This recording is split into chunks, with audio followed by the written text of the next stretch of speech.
दीपक पायगुडे यांच्या लोकसेवा शैक्षणिक संकुलाचे वार्षिक स्नेह संमेलन उत्साहात पार पडले।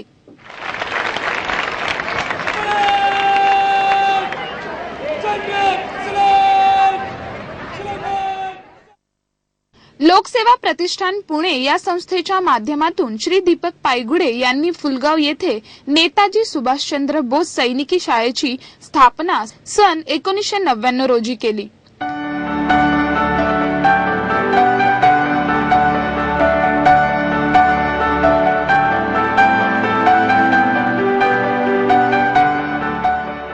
राष्ट्रावर प्रेम करणारी तरुण पिढी तयार व्हावी या व्यापक उद्दिष्टामधून या शाळेची स्थापना झाली। लोकसेवा संस्थेच्या शैक्षणिक संकुलामुळे ग्रामीण भागातील तसेच होतकरू आणि गुणवंत विद्यार्थ्यांना शिक्षणाची संधी उपलब्ध झाली आहे।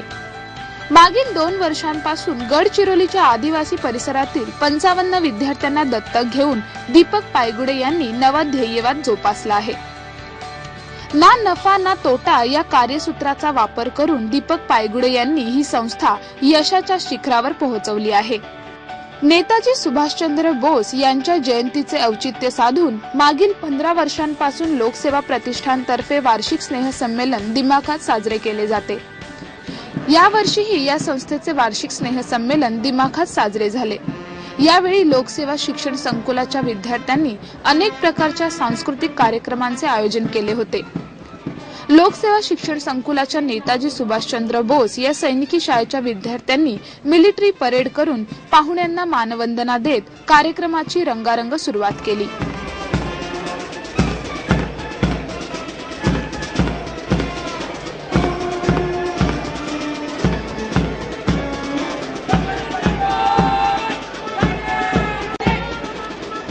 Followed by Cadet Abhishek Pendale.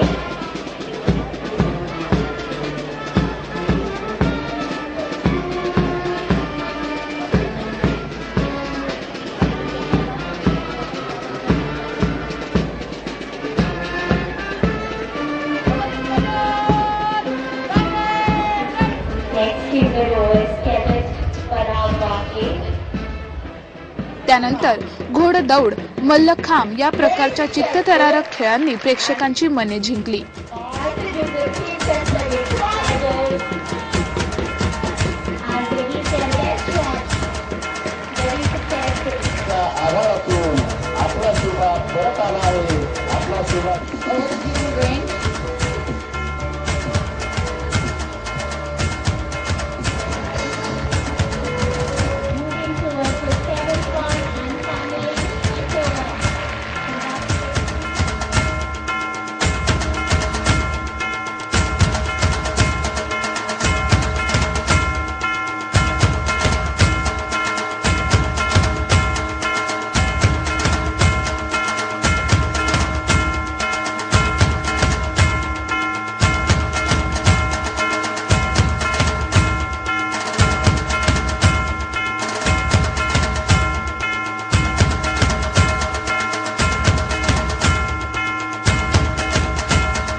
कार्यक्रमाच्या अध्यक्षस्थानी प्रतिभाताई मोडक ह्या असून विठ्ठल मन्यार, रीटाताई गुप्ता, दीपक पायगुडे आदी मान्यवर उपस्थित होते।